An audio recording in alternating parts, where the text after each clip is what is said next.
On va passer maintenant à l'actualité de la semaine. On va commencer par FTX 2.0. On est encore sur ce sujet-là. On a pas mal de géants financiers qui veulent se l'accaparer. Alors attention, on nous parle de 363 entités. Ça ne veut pas dire que tu as 363 entités qui veulent absolument acheter. Ça veut dire que s'ils sont dans la liste, c'est qu'ils se sont au moins renseignés pour potentiellement faire une proposition d'achat. Mais ce qui est d'intéressant dans cette histoire, c'est qu'on a quand même des gros noms. On a le Nasdaq, voilà. On a Galaxy Digital qui est, je dirais, le deuxième plus gros fonds crypto au monde après Grayscale. On a Robinhood qui est une petite précision juste. Ouais. En gros, ils sont intéressés par le rachat, ou en tout cas, ils ont émis un intérêt parmi les boîtes qui sont détenues par FTX, pas nécessairement FTX en lui-même, de ce que j'ai compris. Donc, il faut quand même nuancer. En tout cas, ça montre qu'il y a quand même des gros qui aimeraient, je pense, tirer leur épingle du jeu d'une manière ou d'une autre. Voilà, et en dernier, on a Ripple. Alors, tu sais que quand j'ai lu ça, je me suis dit, mais Ripple, mais ils ont tant d'argent que ça. Et en fait, je pense qu'ils ont des milliards et des milliards en trésor, les gars derrière Ripple. C'est vrai qu'en vendant leurs jetons... Donc, ils ont dû se régaler. On m'a proposé d'interviewer quelqu'un chez Ripple. Donc, je vais voir ce que je peux faire. On a Ledger qui dévoile son livre blanc pour Ledger Recover. Alors, ça va se faire en plusieurs étapes. Le livret blanc qui est disponible, sur GitHub. C'est un document qui est extrêmement technique. Moi, j'ai essayé de le regarder rapidement. On a 33 pages. Voilà, bon, il y a du textuel, mais il y a surtout beaucoup de schémas plus ou moins complexes à comprendre pour comprendre toute la mécanique du fonctionnement entre le end user, les applications type Ledger Live, le matos et les providers. Moi, ce que j'ai trouvé intéressant en fait dans cette histoire, c'est que ça se passe en plusieurs phases parce que tu claques pas des doigts et tu réponds à toutes les problématiques, mais ils se sont activés après le drama. Personnellement, j'apprécie. Et ce que j'apprécie tout particulièrement, c'est ce qui a été expliqué. Donc là, ils vont faire plein de posts de blog pour vulgariser les choix techniques, etc. Mais là, j'ai vu Tools to implement your own shared backup. C'est-à-dire que jusqu'à présent, tu sais, ils avaient des partenaires dans différentes juridictions pour envoyer des morceaux de clés privées chiffrées. Mais là, apparemment, ils voudraient mettre en place un outil pour que tu aies ton propre truc à toi. Comme ça, tu ne dépends plus d'acteurs externes pour stocker tes morceaux de clés privées. Il est question aussi open sourcing of the dashboard. Donc là, j'imagine que c'est se détacher de l'application Ledger Live. Parce qu'il y a toujours eu un drama chez les puristes. C'est, OK, tu as un Ledger, un hardware wallet, avec un composant qui n'est pas connecté à Internet pour la gestion de tes clés privées. Mais quand tu veux interagir avec ce Ledger, tu passes par une application sur ton PC et très probablement, voilà, tu vas utiliser ton PC, tu vas être connecté à Internet, etc. Et il y a des gens que ça dérange. Et je pense que Ledger, ils vont essayer de mettre en place une espèce d'alternative à Ledger Live pour les puristes qui veulent vraiment ne pas avoir à trust et juste utiliser leur hardware Ledger. Donc j'ai trouvé ça très très intéressant, encore une fois. Ensuite, on a Binance US et la SEC qui trouve un terrain d'entente. Alors je vais la faire très très rapide. À la base, il y a eu un moment où il était question de geler les fonds gérés par Binance US, donc les fonds des utilisateurs. Les gens, ils commençaient à flipper en mode ouais, mais moi je veux débloquer mon argent, donc ça commençait à cash out les fonds. Le drama, il a été de se dire normalement Binance US, ok, ça porte le nom Binance, mais c'est censé être une entité à part qui est gérée aux US avec des employés aux US, des données aux US et des fonds des utilisateurs aux US. Ce qui a été fait comme accord, c'est ok,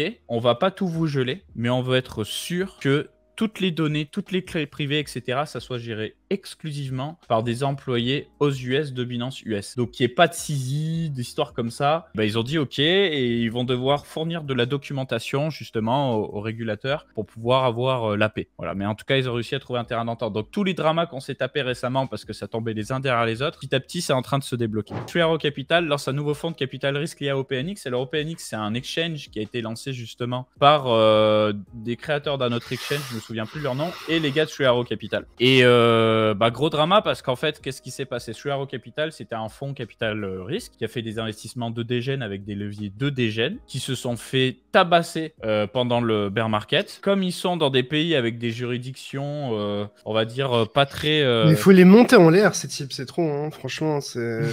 Quand est-ce que ça va s'arrêter?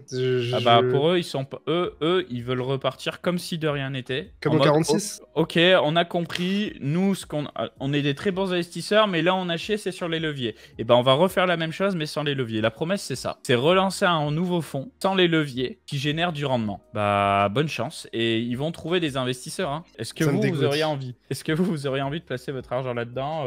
Je ne sais pas. J'espère que l'industrie leur fait pipi au visage, vraiment.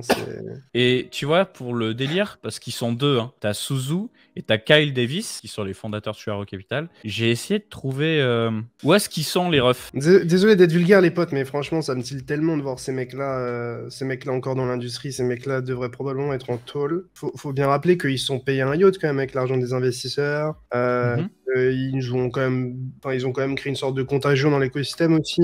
Je pense que ces types-là, faut vraiment qu'ils aillent se faire voir. Et toutes les personnes qui investissent chez eux, etc., je n'arrive pas à comprendre. Faudrait peut-être m'expliquer, hein, mais nous aujourd'hui, on couvre parce que évidemment, ça fait partie de l'écosystème et il faut rester informé. Mais vraiment, j'espère qu'on leur donnera de moins en moins d'exposition et qu'ils vont juste se faire balayer, quoi. Et donc du coup, là, ce qu'ils font, c'est qu'ils vont dans des pays qui n'ont pas forcément les poucaves et les rendre aux services secrets occidentaux ou aux polices occidentales.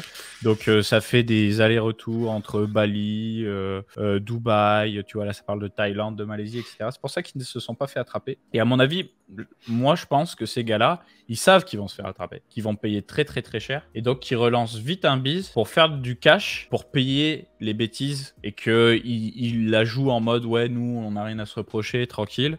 Mais c'est juste qu'ils vont prendre tellement cher que s'ils sont pas pétés d'oseille, ils vont jamais s'en sortir. Ensuite, on a Nike et Fortnite qui lancent une expérience virtuelle. Alors, vous savez, Fortnite, ils ont fait plein de mises à jour dans leur jeu. Et notamment, ils ont refondu totalement le mode créateur du jeu. Ça laisse le champ libre aux créateurs de faire des maps avec plein de choses. Et donc là, en l'occurrence, ce serait une map, elle est déjà en ligne, qui s'appelle Airforia. C'est une map dédiée aux chaussures Nike. Et donc, si vous allez sur cette map-là et que vous avez lié votre compte Epic Games avec Nike, c'est ce qu'on dit ici, que vous faites ça avant le 27 sur juin. Souche, ouais. Et ben, vous allez, après 10 minutes de gameplay sur la map, débloquer un NFT d'une sneaker numérique Air Max One 86 Back Bling. Voilà, plus long encore.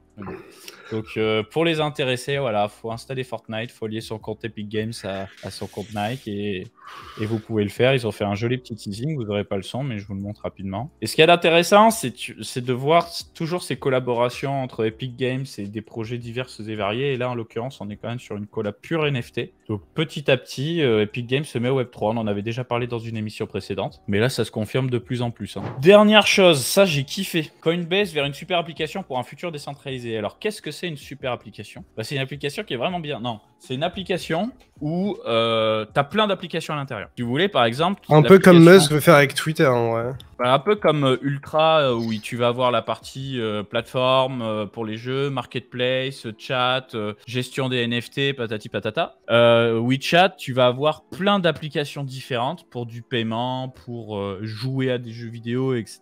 Et donc là, l'idée, et je trouve ça vraiment stylé, ce serait de se dire, tu as une app où tu as l'exchange, et après, tu as des applications décentralisées par-dessus. Et vous savez, ils avaient annoncé un layer 2 qui s'appelle Base, un layer 2 décentralisé, hein, pour le coup. Et on va d'ailleurs vous faire une analyse fondamentale complète sur le sujet. Et je pense que ce qu'ils vont faire, c'est qu'ils vont incuber des projets d'applications décentralisées sur Base. Et ensuite, ils vont faire tout un écosystème autour avec des super apps pour que depuis ton téléphone ou depuis peut-être une application Chrome, enfin une extension de navigateur, tu puisses naviguer dans tout. Pour éviter les problèmes réglementaires d'une part, mais aussi d'aller dans l'air du temps, c'est-à-dire le Web3, la décentralisation et continuer de faire du fric parce que ça reste quand même une entreprise, elle est là pour faire de l'argent. Donc j'ai trouvé cette news extrêmement intéressante. Ils ont présenté ça apparemment dans une conférence et je vais suivre ça avec attention parce que je pense que l'avenir c'est ça. Je pense vraiment que l'avenir c'est ça personnellement. On a Binance qui s'est fait dégager des Royaumes-Unis, le régulateur et de la Belgique. Ouais, et de la Belgique. Et peut-être des Pays-Bas, je suis pas sûr. Mais... Pays-Bas aussi. Ils se retirent du Pays-Bas, ouais. Et tu vois, on en parlait justement dans l'interview de Desblocs qu'on a sorti aujourd'hui sur la chaîne YouTube de Coin Academy, qui m'expliquait pour le cas du Royaume-Uni, hein, c'est que à l'époque, le Royaume-Uni, c'était une autoroute pour obtenir des passe-droits pour faire des applications financières, des trucs comme ça. Là, ils sont sur un régulateur qui est extrêmement sévère. Et là, bah, visiblement, le régulateur FCA, cette fois, il a dit à Binance, casse-toi. Et je pense qu'ils ont fait ça parce que ils préfèrent des trucs peut-être plus propres, plus réglementés, type Coinbase, ou aussi des exchanges qui sont au UK. Je me souviens plus, mais tu as un exchange dédié au UK qui marche bien aussi. Donc concurrence. J'ai fait une interview avec le CEO de Bitstamp. Ils ont 53 licences et ils sont partout régulés et tout. Et ils parlent notamment d'ajouter des futures en mode régulé. notamment disponibles en France et en Europe. Le FMI, le Fonds monétaire international, estime que les pays qui interdisent la crypto perdront en efficacité. Donc ils commencent à comprendre. Ils ont tellement craché sur le Salvador, mais le Salvador, il s'en sort, hein. Et tu as beaucoup de pays d'Amérique latine qui s'en sortent. Et là, ils commencent à se dire, ok, dire à tout le monde que les cryptos, c'est pas bien, ça marche pas. Donc en fait, on va essayer de comprendre pourquoi les cryptos s'appelaient. Ça plaît parce que c'est transparent, parce que c'est rapide, etc., etc. Et donc, ils vont pousser ces fameuses CBDC, hein, monnaie numérique de banque centrale. On va voir ça arriver progressivement. On a également Algorand qui a fait une petite mise à jour de son protocole pour avoir un block time un petit peu plus rapide et des meilleures performances. Voilà. Alors Algorand, il faut savoir que c'est l'inventeur des Zero Knowledge Proof qui est l'inventeur d'Algorand. Un italien, non? Enfin, c'est un méga crack. C'est un méga crack, mais je sais pas s'il est italien. Je crois qu'on l'a vu à la PBWS, mémoire. On l'a vu à la PBWS, tout à fait. C'est un crackito.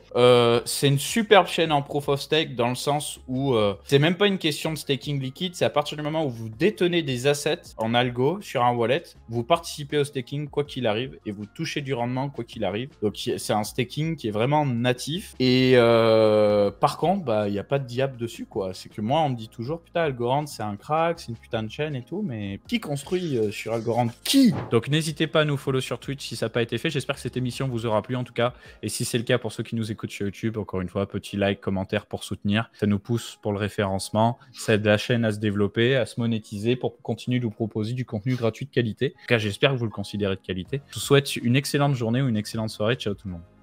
Tchuss. Si tu as bien aimé cette vidéo condensée, sache qu'elle est extraite de notre chaîne YouTube Coin Academy. Du coup, si tu veux voir l'interview complète, je te laisse cliquer sur la miniature dans l'outro ou alors tu peux passer tout simplement par le lien dans la description.